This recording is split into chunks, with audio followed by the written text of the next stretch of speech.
Give me your daughter, or I'll take everything you own." The loan shark's words hung in the air like smoke from a burnt-out fire. Thomas Blackwood stood in his cabin doorway, his weathered hand gripping the frame so hard the wood creaked under the pressure. Outside, the mountain air was cold, cutting through his shirt like a knife. But Thomas didn't feel the cold anymore. He'd stopped feeling most things about 3 years ago, right around the time his wife died.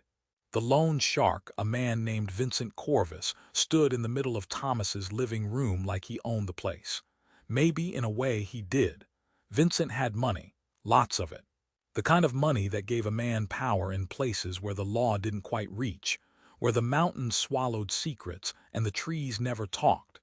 He was tall, expensively dressed despite the remote location, with slick-back hair and fingers that gleamed with silver rings.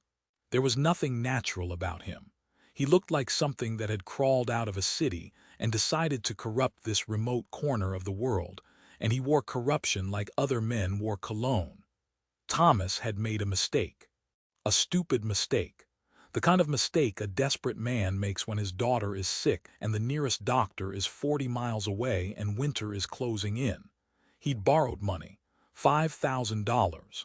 At first the terms had seemed reasonable, 20% interest over 2 years, but Vincent Corvus didn't work like normal lenders. The interest had compounded. The terms had changed. The debt had swallowed itself and grown larger with each passing month, until Thomas owed $30,000, money he could never pay back, money that might as well have been $30 million for all the chance he had of acquiring it. Vincent had given him 6 months to settle the account. That had been 8 months ago. Now he stood in Thomas's cabin with 2 men who looked like violence given human form, and he was making an offer that Thomas had been dreading since the moment he'd signed the first piece of paper. "Your daughter," Vincent said, his voice smooth as oil. "She's what, 17 now? Pretty girl, good bone structure, takes after her mother, I'd imagine. I could set her up real nice. City life. Fine clothes she'd never want for anything." He smiled, and there was nothing warm in that smile. It was the smile of a predator who had backed prey into a corner. "That settles the debt. Clean slate. You keep your property, you keep your freedom. She gets a better life than she could ever have stuck up here in the mountains." Thomas didn't speak. He couldn't. If he opened his mouth, he was afraid what would come out wouldn't be words at all. It would be something primal, something that lived in the oldest parts of a man's mind. The part that still remembered when his ancestors lived in caves and fought with stones. The part that didn't understand civilization or law or reason.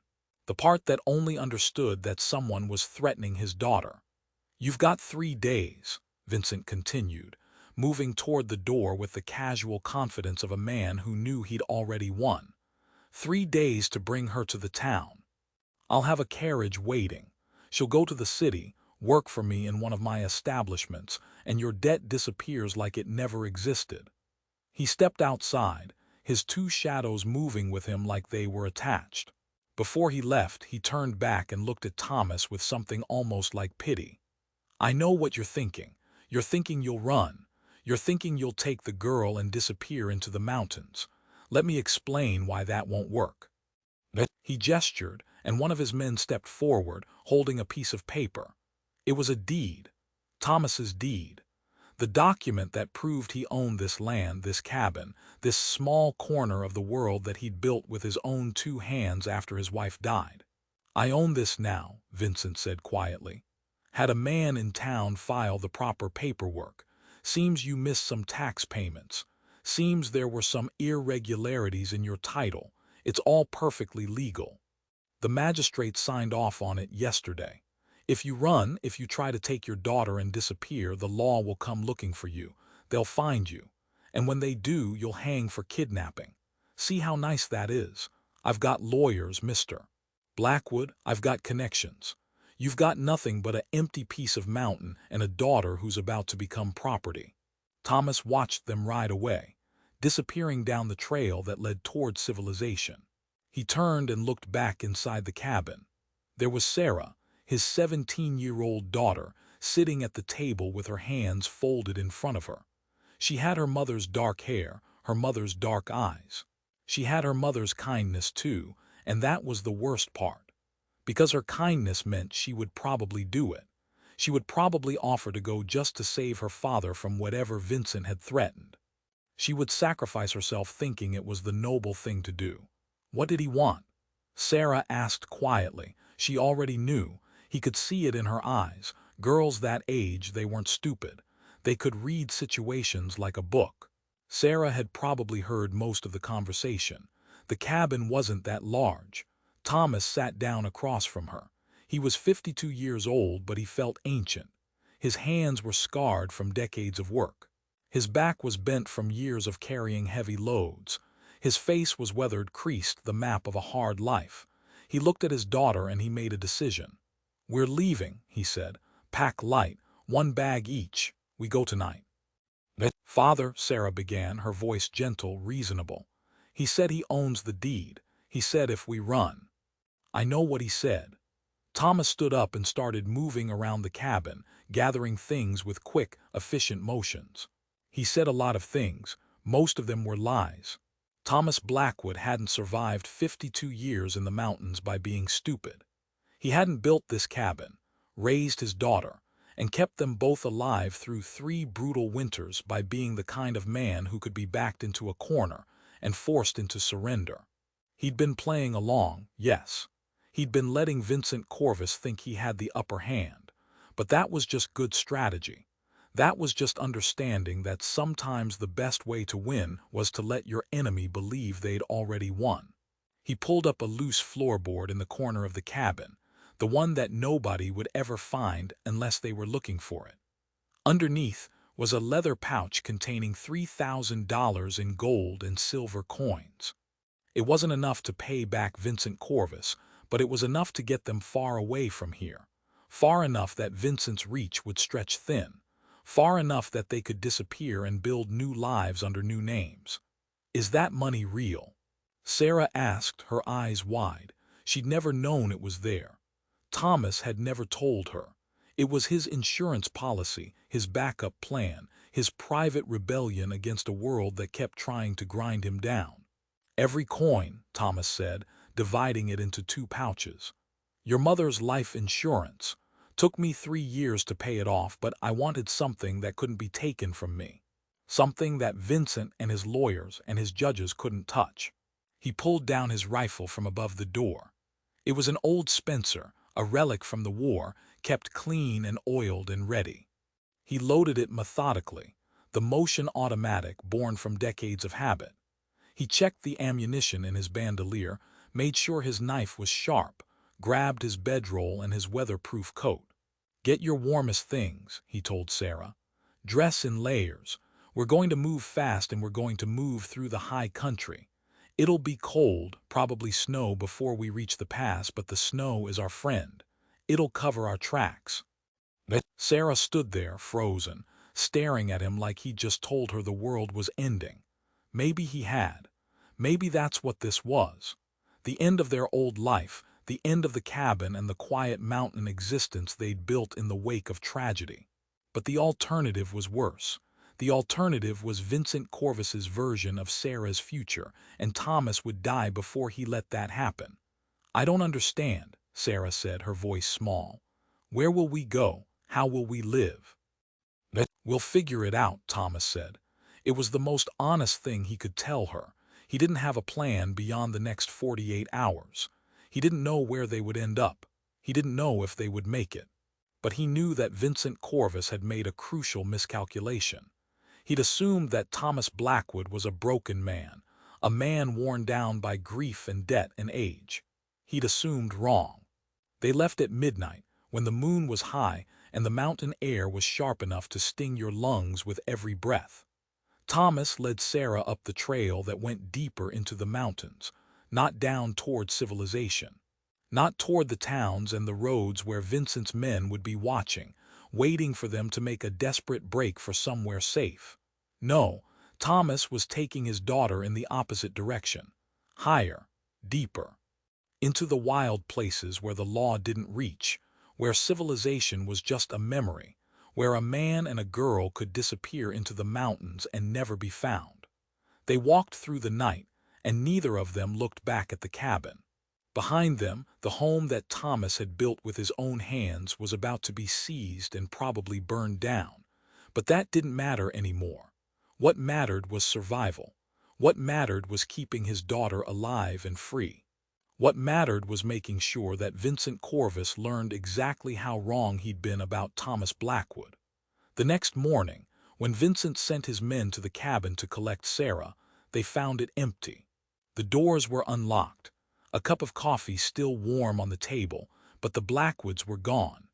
Vincent stood in the middle of the cabin, his perfectly styled hair falling forward in anger as he overturned furniture and threw things across the room. "Find them," he snarled at his men.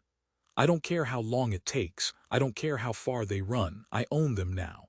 That deed is legal. The law is on our side. Find them and bring them back, or so help me, I will own you as well." But Vincent didn't understand mountains. He was a city man, a creature of civilization and law and consequence. He didn't understand that in the mountains, the law was something you made yourself. He didn't understand that a man who had nothing left to lose was infinitely more dangerous than a man trying to preserve what he had. Thomas Blackwood had nothing left to lose, and he was about to teach Vincent Corvus the most expensive lesson of his life. 3 days into their journey, they found shelter in a cave system that Thomas had discovered years ago on one of his hunting expeditions. It was hidden, protected, with fresh water and enough space to build a small camp. It was cold, but it was safe, and safe was what they needed right now. Sarah huddled near the small fire that Thomas had built, her hands wrapped around a cup of hot pine needle tea. She'd been quiet for the last few hours, and Thomas could see that reality was starting to set in for her. The initial adrenaline of escape was fading, replaced by the slow understanding that everything had changed.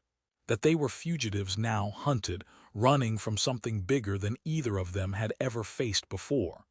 "Tell me about Vincent Corvus," Sarah said quietly. "Tell me about the debt. Tell me everything." Thomas considered lying. He considered protecting her from the truth. But Sarah was 17 years old, and she was smart enough to know that protecting her from information wouldn't help her. It would only leave her unprepared for whatever came next. So he told her. He told her about the money he'd borrowed when she had pneumonia 3 years ago, when the nearest doctor was 2 days' ride away and winter was coming, and she was burning up with fever and coughing blood into her pillow. He told her about the first loan from the legitimate bank, and how that had gone bad, and then how he'd gotten desperate enough to go to Vincent Corvus. He told her about how the interest had compounded, about how the terms had kept changing, about how Vincent had deliberately engineered the situation so that Thomas would become trapped by his own debt. "He was planning this the whole time," Thomas said. "He wanted the land. He wanted to establish himself up here, maybe set up some operation that relies on people being desperate and far from the law. And when I couldn't pay him back, he had an excuse to take my property and take you. It's all calculated, all planned." "What will he do when he finds out we're gone?" Sarah asked. "He'll be furious," Thomas said. "He'll send men after us. But men like Vincent Corvus, they're not used to losing. They're used to winning because they have money and lawyers and the law on their side. They don't know how to operate when those advantages are gone. The mountains don't care about Vincent's money. The snow doesn't care about his lawyers. And out here, the law is just a word. Out here, the only law is survival." They spent a week in the cave, letting Sarah recover from the grueling journey, gathering supplies, and planning the next phase of their escape. Thomas hunted when he could, and Sarah helped him prepare the meat and preserve it for the journey ahead. They didn't talk much. There was a kind of quiet companionship that developed between them, the way a father and daughter could settle into shared danger and find a rhythm that didn't require constant communication. On the 8th day, they heard horses. Thomas moved to the mouth of the cave and peered out carefully. Down in the valley below, he could see a group of men, maybe 6 of them, moving slowly through the terrain. They were following something, probably the trail that he and Sarah had left before they'd turned into the deeper mountains. But they were far behind now, and they didn't seem to know exactly where the Blackwoods had gone. "Pack everything," Thomas told Sarah quietly. "We move now." They abandoned the cave, leaving nothing behind that would indicate they'd been there. Thomas had learned long ago that a man who left traces was a man who got caught. They moved through terrain that grew progressively rougher, steeper, more treacherous. The altitude rose with every mile and the air grew thinner, colder.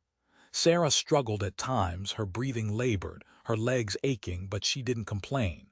She was her mother's daughter, and her mother had been tougher than leather. By the time they crossed the pass and began descending toward what looked like a different world entirely, Thomas knew they'd made it. Vincent Corvus's men might still be looking for them, but they'd lost the trail. They'd given up or doubled back. The pursuit had faded. Thomas and Sarah emerged on the western side of the mountains and found themselves in a territory that was completely new. A place where nobody knew them, where nobody had heard of Vincent Corvus, where they could start over with new names and new identities. Thomas became Samuel Turner, a drifter with a quiet daughter who was too smart for her own good. He found work in a silver mine, dangerous work that paid well, and he kept his head down and minded his own business. 2 years passed. 2 years of hard work, of watching his daughter grow into a woman, of seeing her come out of her shell and start to live again.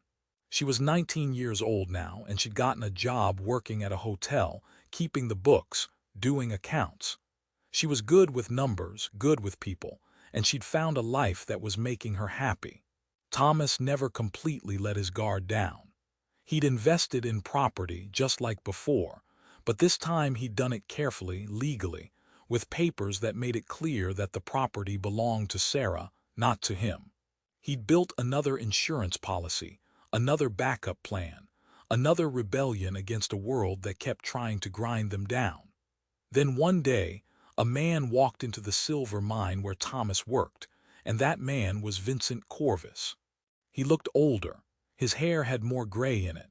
His expensive clothes were dusty from travel, but his eyes were the same, cold, calculating, and full of fury.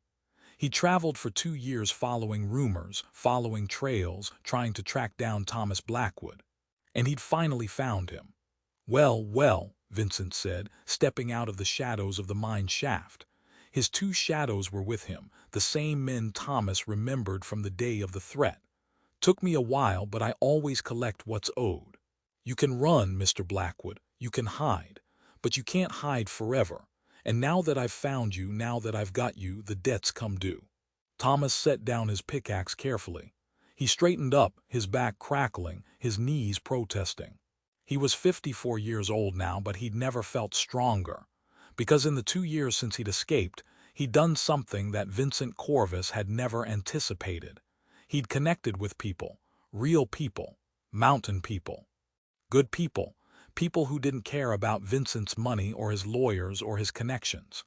"You sold your claim on me," Thomas said quietly. 2 years ago when you seized the property. You sold the debt to some bank in Denver for pennies on the dollar. I paid that bank.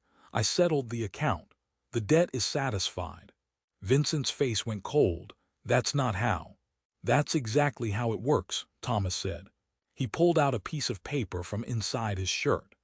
It was a receipt, dated 6 months ago, signed by representatives of the First Denver Bank, confirming that Thomas Turner had paid off the Blackwood debt in full. "Your claim on me ended the day you sold it, and I ended my obligation to you when I paid the bank. You've got nothing, Vincent. No claim, no leverage, no hold on me or my daughter." Vincent's men moved forward, but they stopped when they heard the sound of hammers being cocked all around them. The other miners in the shaft had stopped working. They had rifles. They had pistols. They were pointing them directly at Vincent and his men. "This is private property," one of the miners said. His name was Jack Sutherland, and he ran the mine. He was the kind of man who believed in helping people who were in trouble. Thomas had told him the truth, all of it, months ago, and Jack had made a decision. "And you're trespassing. I think you need to leave." Vincent's face went from white to red. He sputtered, his composure completely shattered. You can't just, I'm a businessman, I have rights, I have lawyers.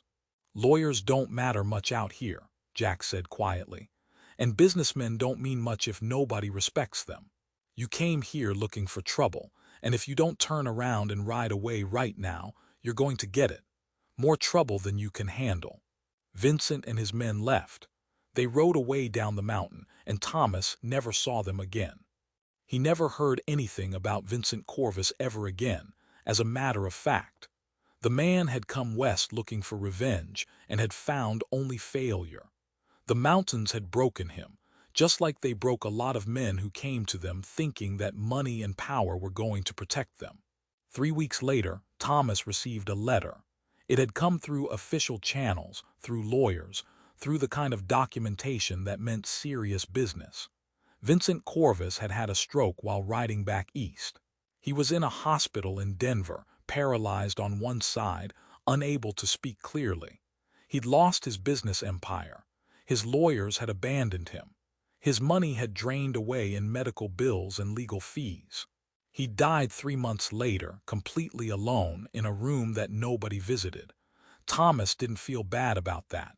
He didn't celebrate it either. It was just the way the world worked. Some men were made for civilization, and some men were made to break when civilization failed them. Vincent Corvus had been the second type, and the mountains had simply done what mountains had always done. They'd shown a man his true nature and left him to figure out what to do with that knowledge. But that's not the end of the story. That's just the beginning. See, when Vincent had shown up at the mine, he'd brought more than just his two shadows with him. He'd brought information. And part of that information was about a young woman working at the Crescent Hotel in town, keeping the books, managing accounts. A young woman who had very good bone structure and who might be considered pretty by certain standards. A young woman whose name in the records was Sarah Turner, but whose real name was Sarah Blackwood. Vincent had done his research. He traced Sarah, found her, and he was going to do exactly what he'd promised to do 2 years ago. He was going to take her to the city and sell her into one of his establishments. But Vincent hadn't known about Robert. Robert was a mining engineer, educated from back east, the kind of man who could have worked anywhere but who'd chosen to come out west for adventure. He was 25 years old, intelligent, kind, and utterly in love with Sarah Blackwood. He'd been watching her for almost a year, trying to work up the courage to talk to her, trying to figure out how a city-educated man could approach a mountain girl without seeming ridiculous. He'd finally done it 3 weeks before Vincent showed up. He'd asked her to walk with him around the town one evening. She'd said yes, and in the weeks that followed, they'd spent every moment they could together. Robert had asked Thomas for his blessing to propose, and Thomas, who could see how much his daughter loved this man, had given it gladly. Robert was at the mine that day. He was doing surveying work, checking out the silver deposits, planning the excavation. He heard the commotion. He saw Vincent and his men riding away, and he immediately went to find Sarah. He found her at the hotel, finishing her day's work, and he took her hand without saying a word. He led her to the garden behind the building, where nobody could hear them, where they could talk privately. "I heard what happened," Robert said. "That man, Vincent Corvus, he came looking for you. Your father told some people and word got around. I'm sorry. I'm sorry that you have to deal with men like that." Sarah looked at this kind, decent man who'd become so important to her, and she thought about how different her life would have been if her father hadn't been brave enough to stand up to Vincent. How different things would be if Thomas Blackwood had been a weaker man, a man without the courage to say no to someone with more money and power than him. "I'm all right," she said. "My father protected me. He kept me safe." "He did," Robert agreed. "And now I want to protect you too, if you'll let me. Sarah, I know we haven't known each other very long, but I also know that I want to spend the rest of my life with you. I know that I want to build something with you, something real and permanent and good. Will you marry me?" He pulled out a ring. It wasn't fancy, he didn't have much money, but it was beautiful. It was crafted from silver from the mine, shaped into something delicate and strong. It was perfect. Sarah said yes. And on a cold day in November, with her father standing beside her and Jack Sutherland serving as a witness, Sarah Blackwood married Robert Haynes. They left the mountains together, moving to the city, starting a new life. But they never forgot where they came from. They never forgot about Thomas Blackwood, the mountain man who had stood against a lone shark with nothing but courage and determination and a refusal to give up. Thomas spent the rest of his life in the mountains. He didn't work in the mine forever. After a few years, he'd saved enough money to buy his own property, and he built a new cabin, different from the first one but just as good. He lived there with a woman named Eleanor, a widow who'd come west after her husband died. They were partners, friends, and eventually, much more than that. They had a good life, quiet and simple, the way life in the mountains tends to be. They had visitors. Sarah and Robert brought their children to visit every summer, and they had peace, which was something Thomas had never really had before. Not in the city, not even in the original cabin with his wife. There was always something driving him, always some deadline, some threat, some pressure. But in those later years, living with Eleanor, he found a kind of contentment that only comes from having faced darkness and having come out the other side. The story of Thomas Blackwood spread through the mountains. It became legend. People talked about the mountain man who'd stood up to a lone shark and won. They talked about the desperate escape, the journey through the high country, the way he'd come back to exact justice without ever lifting a hand. They talked about the response that was so clever, so perfectly calibrated, that Vincent Corvus had been destroyed by his own ambitions. Years later, miners and drifters and traders would tell the story around campfires. They'd talk about how Thomas had outsmarted a man with more money, more power, and more legal authority.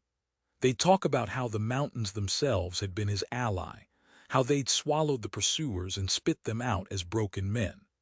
They'd talk about how a single act of courage could change everything, could save a life, could echo through time in ways that nobody could have predicted. But the real lesson of Thomas Blackwood's story wasn't about being clever. It wasn't about outsmarting someone or finding legal loopholes or using the terrain to your advantage. The real lesson was about something much simpler. It was about a father's love. It was about the willingness to give up everything, to risk everything, to lose everything, rather than let someone you love be destroyed by your own mistakes. Thomas had borrowed that money out of desperation and love. He'd borrowed it to save his daughter's life when she was sick. And when that decision came back to haunt him, when Vincent Corvus tried to use that love against him, Thomas had doubled down. He'd loved his daughter more than he loved his property, more than he loved security, more than he loved comfort. And that love, that pure, undeniable, unconditional love, had been stronger than all of Vincent Corvus's money and lawyers and threats. That was the unforgettable response that had made this story legendary. It wasn't a clever scheme. It wasn't a brilliant legal maneuver. It was a father looking his daughter in the eye and saying, "I will not let you become a victim. I will give up everything. I will risk everything. I will move mountains if that's what it takes. You are that important to me. You are worth more than anything else I could ever have."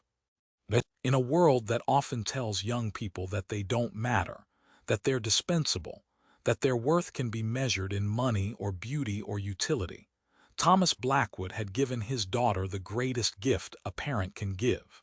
He'd given her the absolute certainty that she mattered more than anything else, that her freedom, her safety, her autonomy was worth more than his property, his reputation, his comfort.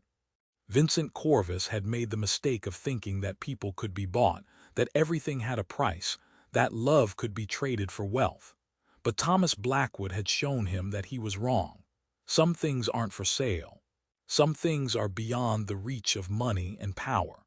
And when a parent makes the decision to protect their child above all else, no amount of leverage, no matter how cunningly wielded, can prevail against that. Years later, when Sarah's own children asked her why her father had been so willing to give up everything, she would tell them the truth. Because he loved us more than he loved anything else, she would say. Because he understood that a man is only as good as the promises he keeps to his family. Because he believed that some things are sacred, and that a parent's obligation to protect their child is the most sacred obligation of all. And her children would grow up understanding that lesson as well. They would grow up knowing that when you love someone, truly love them, you're willing to sacrifice. You're willing to take risks. You're willing to stand against the world if that's what it takes. Because love like that, the kind of love that moves mountains, the kind of love that breaks lone sharks and builds new lives, that kind of love is what makes us human. That kind of love is what separates us from the people who would exploit and control and destroy others. That kind of love is what keeps the world turning. Thomas Blackwood died at the age of 83, in the cabin that he'd built with Eleanor's help, surrounded by his family. His last words were to his daughter. "I hope I did right by you," he said. And Sarah, tears streaming down her face, took his weathered hand and held it to her heart. "You did more than right," she whispered. "You showed me what it means to be loved. You showed me what it means for someone to choose you above all else. You gave me freedom, and you gave me the knowledge that I was worth that freedom. That's everything, Dad. That's everything." The lone shark was broken, destroyed by his own greed and his own miscalculation of human nature. But the mountain man, the man who'd given up everything, the man who'd risked everything, the man who'd refused to accept that his daughter could be bought or sold or taken, he emerged victorious. Not because he had more money, not because he had better lawyers, not because he had more power. He emerged victorious because he had something that Vincent Corvus could never understand, something that all the money in the world couldn't buy, something that all the threats in the world couldn't diminish. He had love, and in the mountains, in the wild places where civilization falls away and people face the essential truths of existence, love is always stronger than money. Always. The mountains had taught Thomas Blackwood that lesson, and in turn, he'd taught it to his daughter, and she'd passed it on to her children, and they'd passed it on to theirs. That's the real story of the mountain man and the lone shark. That's the unforgettable response that made this legend live on long after both men were gone, long after the money had been spent, long after the legal threats had been forgotten. It was the story of what happens when a parent decides that their child's freedom is worth more than anything, worth everything.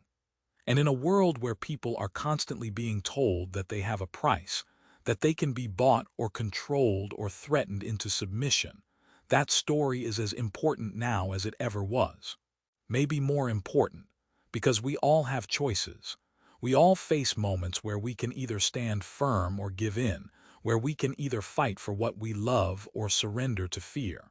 And Thomas Blackwood chose to fight. And that choice, that moment of courage, that refusal to accept that his daughter could be stolen or sold, that decision rippled out through time in ways that still matter, in ways that still inspire, in ways that still remind people that love, real love, is always stronger than the forces arrayed against it. The mountains knew Thomas Blackwood. The mountains will remember him. And long after his body has returned to the earth, after his cabin has crumbled and been reclaimed by the forest, the story of the mountain man who stood against the lone shark will still be told. Not because it's exciting, though it is. Not because it's clever, though it is. But because it's true. Because it speaks to something fundamental in human nature.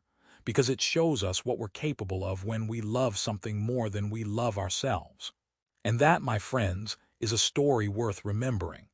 But there's something else to this story, something that most people don't know, something that Thomas Blackwood himself tried to bury in the depths of his mountain refuge because it was too painful, too complicated, too human to be anything other than raw truth.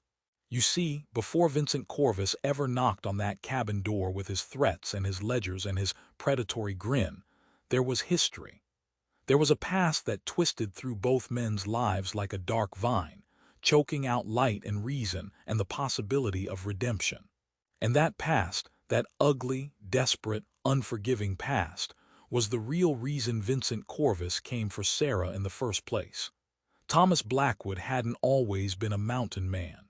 There was a time, decades before he retreated into the wilderness, when he was someone else entirely. He was a man in a suit, a man in a city, a man with ambitions that burned like fever in his chest. And he was good at what he did, too good, some might say.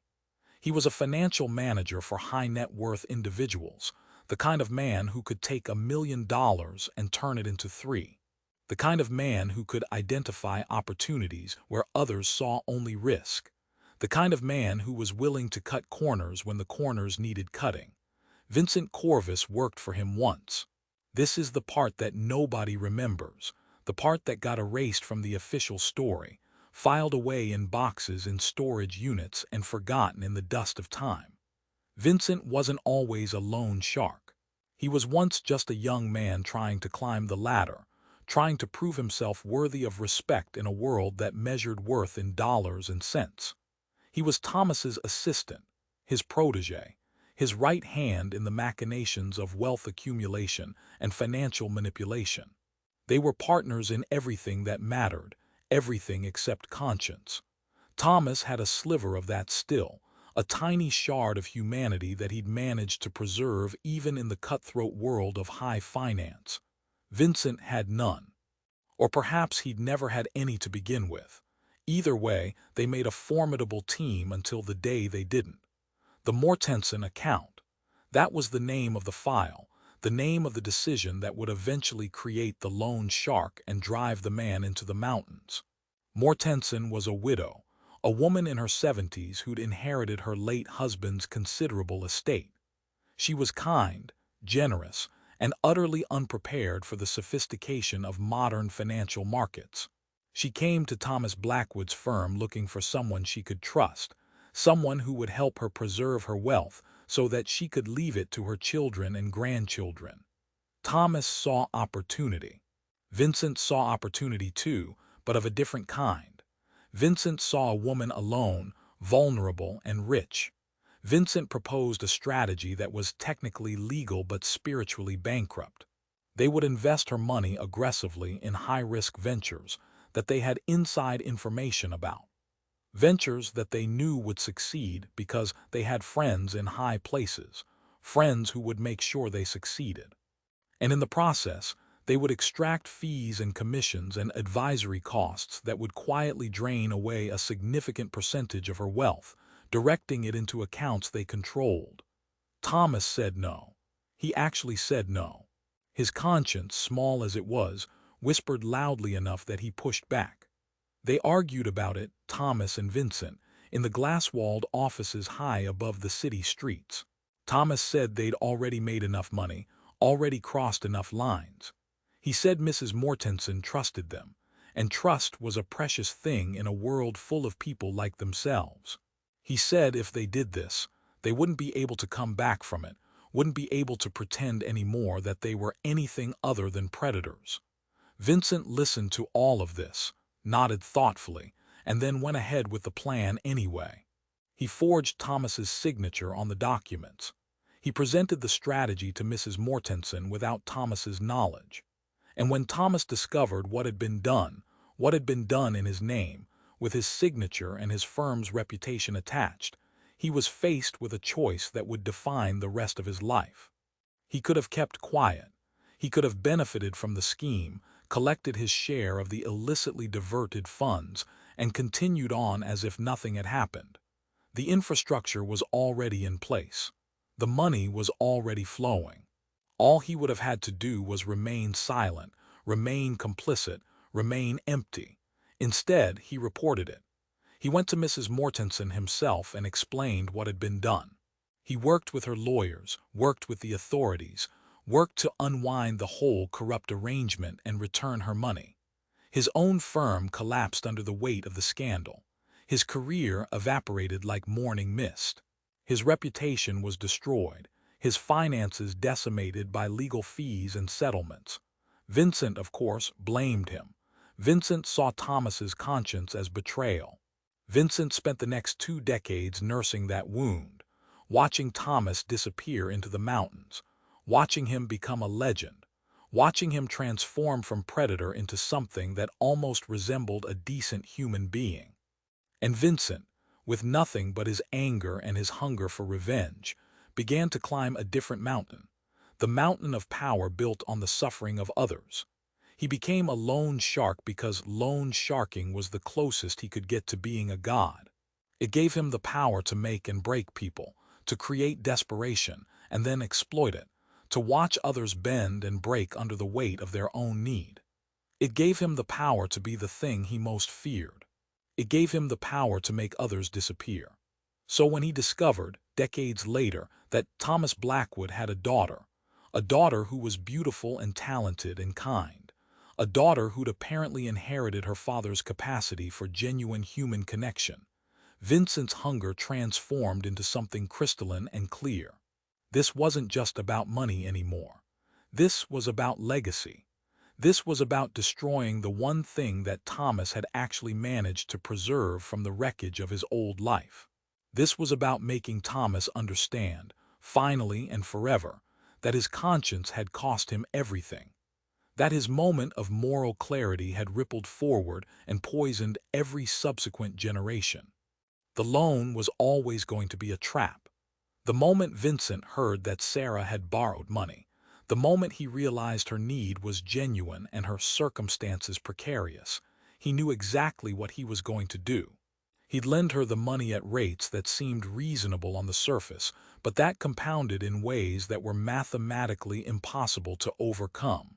He'd wait, he'd watch, and then he'd come collecting not debt but flesh. The unforgettable response that Thomas Blackwood gave, the one that echoed through the decades and inspired the legend, wasn't just about love and sacrifice. It was about redemption. It was about a man who'd spent 40 years trying to atone for the sins of his youth, finally getting the chance to prove that atonement was possible. That transformation was real. That a human being could change fundamentally, could rebuild themselves from the ground up, could become something other than what they'd been. What Vincent Corvus didn't understand was that Thomas had already lost everything that mattered. He'd lost his wealth, his status, his comfortable life in the city, and in losing those things he'd found something infinitely more valuable. He'd found peace. He'd found purpose. He'd found a way to live that didn't require him to pretend, didn't require him to compromise, didn't require him to be anything other than honest. When Vincent came to him with his threats, he was threatening to take away things that Thomas had long since learned to live without. And he was offering, in exchange, the opportunity to prove what he'd been preaching to himself and his daughter for 40 years, that love is stronger, that connection is stronger, that the bonds between people are stronger than fear, stronger than greed, stronger than any force that money can purchase. Thomas didn't call Vincent's bluff because he wasn't bluffing. Thomas didn't try to outmaneuver Vincent because he'd long since learned that Vincent operated according to a logic that he could never match. Instead, Thomas chose the one thing that Vincent couldn't predict and couldn't control. He chose honesty. He chose transparency. He chose to tell his daughter exactly what was happening and why, to give her the information to make an actual choice rather than pretend to protect her from a choice that was never really his to make. And Sarah, hearing the truth from her father for the first time about the old man he used to be, about the mistakes he'd made, about the weight he carried, and the way he'd tried to atone, Sarah understood something fundamental about her father in that moment. She understood that he wasn't a perfect man. He was a broken man who'd spent decades trying to glue himself back together. And that's what made him strong. That's what made him real. That's what made him worth the sacrifice. The legal maneuvering that followed was almost anticlimactic. Once the story came out, and these stories always come out, the authorities were able to build a case against Vincent Corvus that was airtight and comprehensive. They found other victims. They found documents. They found the whole elaborate infrastructure of his loan shark operation, the way he'd systematized predation, industrialized cruelty, and turned human suffering into a business model. But that's not what broke him. That's not what actually defeated him in the end. What broke Vincent Corvus was watching Sarah Blackwood stand in that courtroom and describe what her father meant to her, not with anger or judgment, but with compassion. What broke him was realizing that the man he'd hated for 4 decades, the man he'd built his entire empire of suffering in order to punish, had managed to become someone worthy of that love. What broke him was understanding that he, Vincent Corvus, had never become anything except a more sophisticated version of his own worst self. And in that breaking, in that moment of absolute clarity when he saw his own life reflected in the eyes of a young woman who loved her father unconditionally, Vincent Corvus finally understood what Thomas Blackwood had understood decades before in a glass-walled office above the city streets. That there was a price too high to pay, that there were things worth losing everything for, that the only real currency in the world is the love we give and the love we receive. But it was too late for Vincent. Too late to change course, too late to become anything other than what he'd chosen to be. Thomas Blackwood, on the other hand, had the luxury of starting over. He'd started over so many times that he'd become expert at it. And now, with his name cleared, with his legacy secured, with his daughter safe and the man who'd threatened her sitting in a prison cell contemplating the wreckage of his own existence, Thomas did something unexpected. He forgave Vincent. Not in a grand, public gesture, not for the sake of appearances or spiritual superiority, but in a quiet, private moment in a visitation room at the state penitentiary. Thomas Blackwood sat across from the man who destroyed his career, threatened his daughter, and spent 40 years nursing a hatred so pure and so absolute that it had become the architecture of his entire existence. And Thomas said, "I'm sorry. I'm sorry for what I was.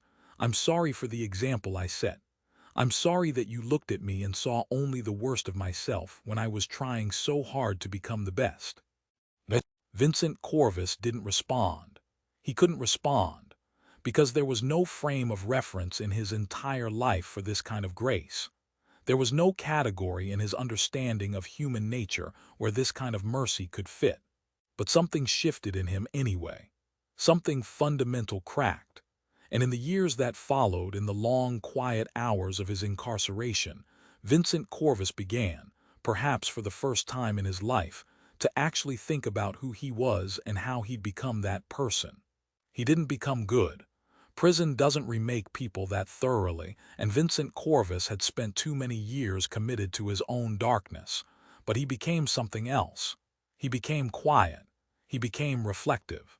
He became, in his own way, capable of acknowledging that there might be another way to live, even if he'd never quite figured out how. The story of Thomas Blackwood and Vincent Corvus is a story about redemption, yes. But it's also a story about the possibility of redemption, which is a different thing entirely. It's about the fact that some people can change and some people can't, and the grace to know the difference, and the courage to try anyway.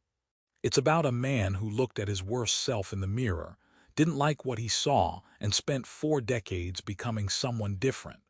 It's about the daughter who loved him not because he was perfect, but because he was real. It's about the enemy who'd been waiting for decades for the man to fail, to fall, to finally prove that his transformation was all smoke and mirrors, and instead watched him rise. Years passed. Thomas continued to live in his cabin in the mountains. He didn't become wealthy again. He didn't become famous, not in any conventional sense. But the story spread. People started coming to the mountains specifically to meet him, to hear the story from his own mouth, to see if the legend was real. Most of them left disappointed by the ordinariness of it all. One old man in a cabin, an ordinary life. Nothing dramatic, nothing grandiose. But a few of them, a certain kind of person, the kind of person who was looking for permission to change their own lives, to value what actually mattered instead of what they'd been taught to value. Those few people left transformed. Because that's what Thomas Blackwood had become. He wasn't a legend. He was a mirror. He reflected back to people their own capacity for transformation, their own possibility of redemption, their own chance to become something other than what they'd been. Sarah had children, and they heard the story growing up, not as a bedtime tale, not as entertainment, but as something their grandfather lived and breathed and embodied every single day. They saw how he treated people. They saw how he made decisions based not on profit but on principle. They saw what a life looked like when it was organized around something other than accumulation. And some of them became lawyers who specialized in cases against loan sharks. Some of them became social workers. Some of them became people who dedicated their lives to helping others find their way out of the kind of predatory systems that their great Uncle Vincent had built. The ripples continued outward. They still are, because this isn't a story with an ending. This is a story with a beginning and a middle and continuing consequences that stretch into the future in ways that nobody can fully predict. Vincent Corvus died in prison as he had to know he would. He was an old man by then, his hair white, his body broken by decades of incarceration. He'd had time to think. Whether he'd had time to actually change in any meaningful way is something we'll never know. He'd refused all visits after that one from Thomas, refused to see anyone or speak to anyone about his past. He kept a journal, or so the prison guard said, but he destroyed it before he died. Whatever redemption or revelation or reckoning Vincent Corvus might have experienced in those final years died with him. But Thomas lived another 20 years after that, 20 years of watching his family grow, of seeing the impact he'd had ripple outward in ways both large and small. He became an elder. People would come to him with their problems, their moral dilemmas, their questions about how to live. And he never gave them easy answers. He never promised that goodness would be rewarded or that badness would be punished. He simply told them the truth, that they got to choose every single day who they wanted to become. That transformation was possible, that it wasn't easy but it was possible. That the mountain, the wilderness, the essential struggle of existence, these things had a way of clarifying what actually mattered. When Thomas finally died, it was in his sleep in his cabin, with the mountains breathing all around him and the forest alive with sound. They found him there, peaceful, his work done, his story complete. Or so everyone thought. Because there's one more thing, one more layer to this story that only came out after his death, something that Thomas himself had tried to keep hidden, something that he'd carried quietly for so long that only a few people even knew it existed. In his bedside drawer, carefully wrapped in oilcloth and tied with twine, was a letter. Not one letter, actually, but two. One addressed to Sarah, one addressed to whoever finds this. The handwriting was unmistakable, Thomas's careful, precise script, the same writing that had filled journals and legal documents, and the occasional note of encouragement left on someone's doorstep during hard times. Sarah's hands shook as she held the envelope. She was 63 years old when she found it, a grandmother herself by then, and she had thought she knew everything about her father. She had thought that the story of Thomas Blackwood was complete, that his life had been fully narrated, that there were no more mysteries lurking in the margins. She was wrong. The letter began simply, "If you're reading this, I'm gone." And you're probably confused. I would be too. What followed was an account that changed everything. Not the essential nature of what Thomas had done. His integrity remained intact, but the reason behind it, the motivation. The secret he had carried like a stone in his chest for 60 years. You see, Vincent Corvus had been telling the truth about one thing. He really did have leverage over Thomas. Real leverage. Not just the theoretical threat to Sarah, though that had been real enough, but something else entirely. Something that Thomas had never disclosed, not to the authorities, not to his family, not to anyone except the one person who absolutely had to know. In 1954, when Thomas was still finding his footing in his new life, still learning how to be a mountain man, still figuring out who he wanted to become, he had made a mistake.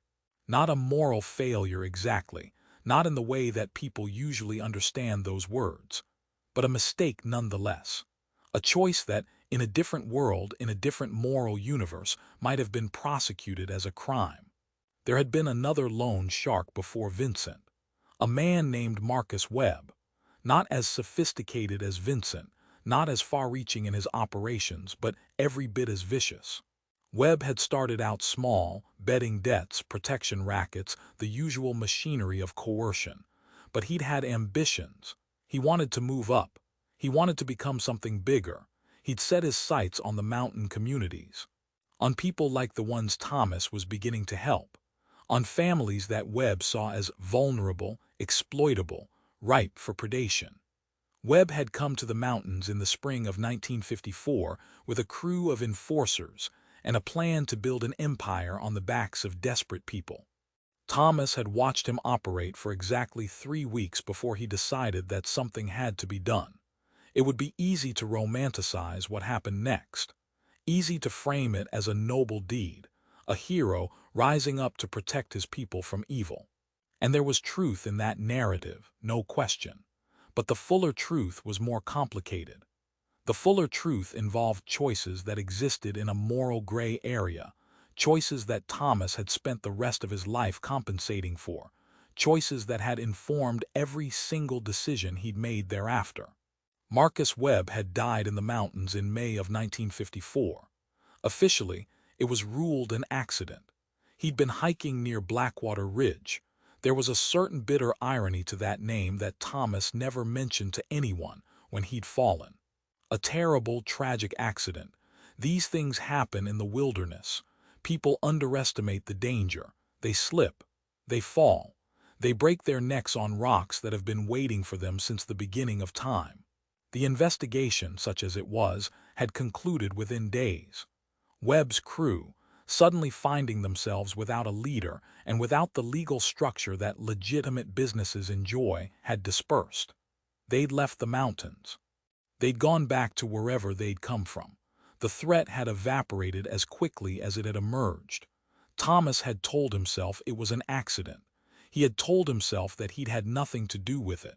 He had told himself that Marcus Webb's death was simply the mountain's way of protecting its own, that the wilderness itself had responded to the predation. He had told himself a lot of things. The truth was messier. The truth involved a conversation that Thomas had had with Webb 3 days before the man died. The truth involved Thomas explicitly warning Webb to leave.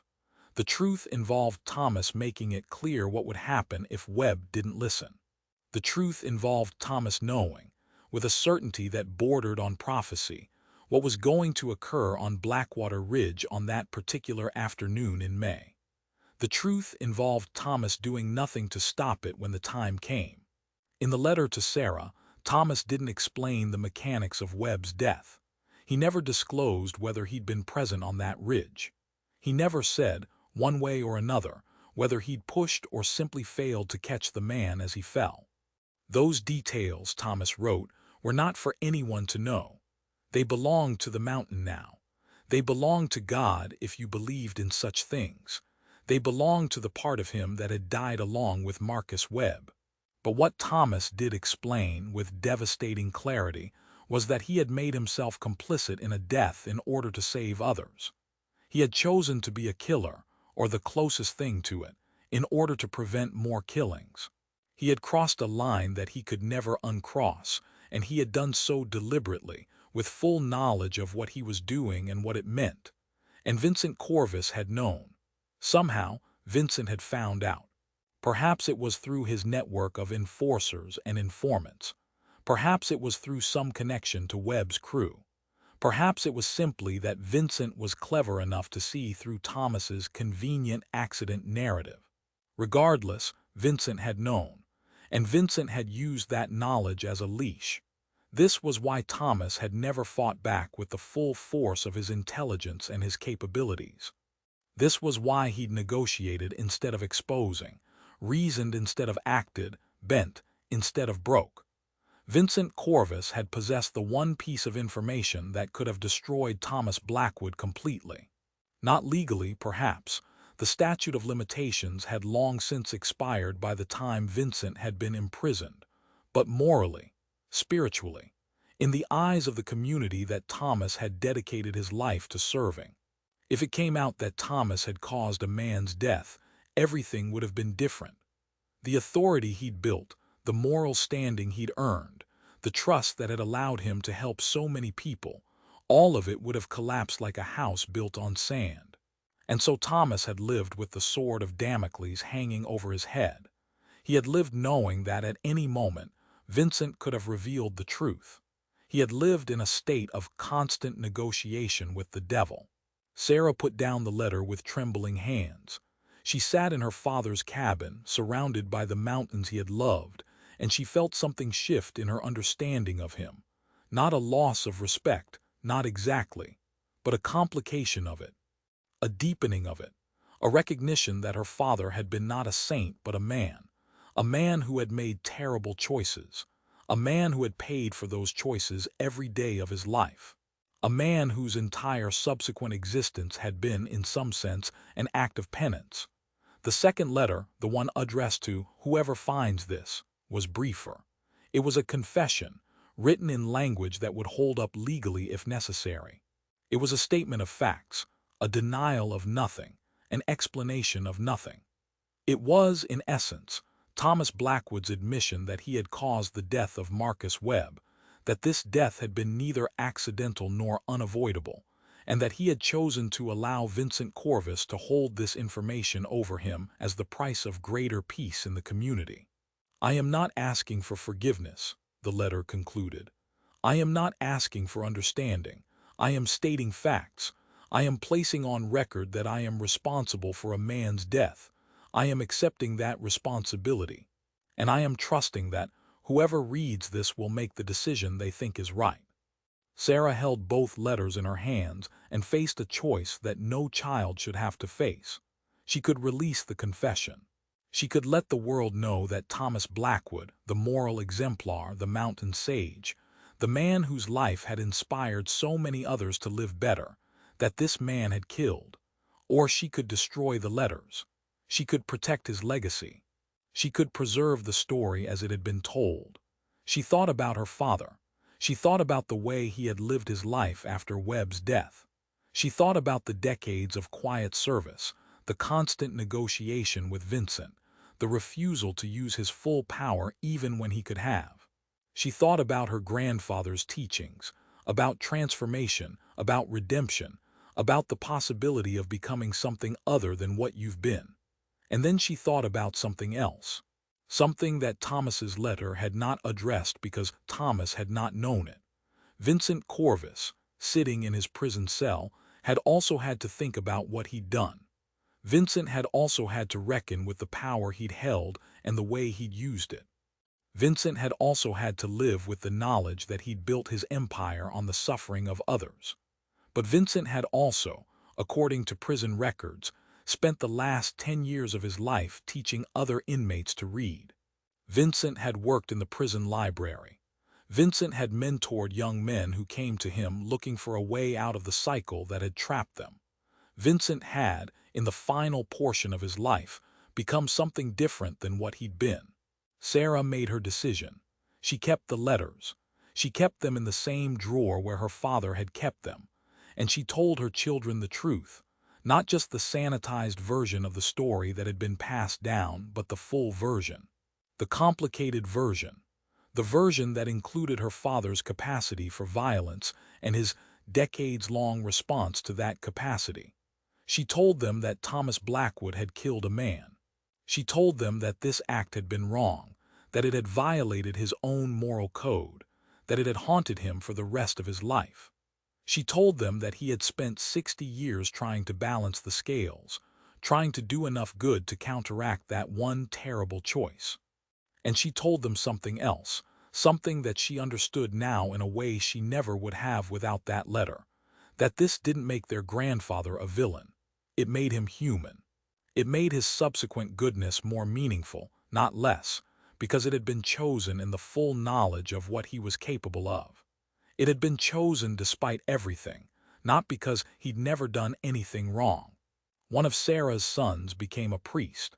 Not a Catholic priest, but a man who dedicated his life to the spiritual counseling of prisoners, to people serving time for crimes they'd committed, to the possibility of redemption within the criminal justice system.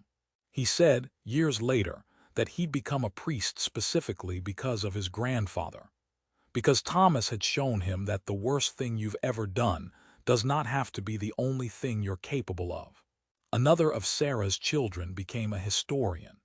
She dedicated her scholarly career to examining the moral gray areas of American life, to studying the people who'd had to make impossible choices in order to survive or to protect others. She wrote extensively about the folklore of the mountains, about the stories that communities told themselves, about the difference between the stories and the facts. She never published anything about her grandfather directly.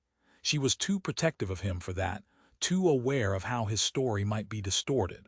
But everyone in her field knew that she was drawing on personal research, on family archives, on knowledge that went deeper than what the historical record could provide.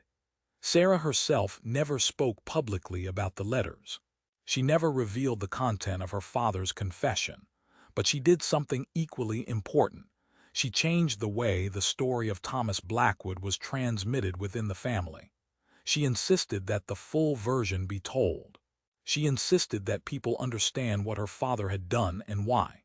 She insisted that his moral authority be grounded not in perfection, but in the constant struggle to become better despite knowing what he was capable of. Years passed. Decades. Thomas had been dead for a long time when scholars and folklorists began to notice a strange gap in the historical record. There had been a lone shark named Marcus Webb. There had been violence in the mountains in 1954. But the official story, that Webb had fallen accidentally, didn't quite hold up under scrutiny. There were inconsistencies. There were witnesses who'd seen suspicious things. There was a sense that something had been covered up, that the truth was more complicated than the record showed. Some researchers tried to prove that Thomas Blackwood had been involved. Some tried to prove that he wasn't. The debate became a minor scholarly industry, a question that inhabited the margins of Appalachian studies and folklore research. But Sarah, who was still alive when this scholarly interest began to develop, never confirmed or denied anything. She simply pointed people toward her father's work, toward the ways he tried to build justice in the community, toward the lives he'd changed, toward the legacy of people he'd inspired to do better. The past is complicated, she would say when asked directly about Webb's death. My father was complicated. The mountains are complicated. If you want to understand what happened, you have to accept that there are some things you'll never fully know. And you have to accept that knowing the full story wouldn't actually change what matters. What mattered, Sarah insisted, was the choice Thomas had made after Webb's death. The choice to dedicate his life to preventing other deaths. The choice to limit his own power even when he could have used it. The choice to accept Vincent's leverage rather than destroy Vincent, even though he could have. In one of her final interviews, Sarah said something that would be quoted repeatedly in academic circles.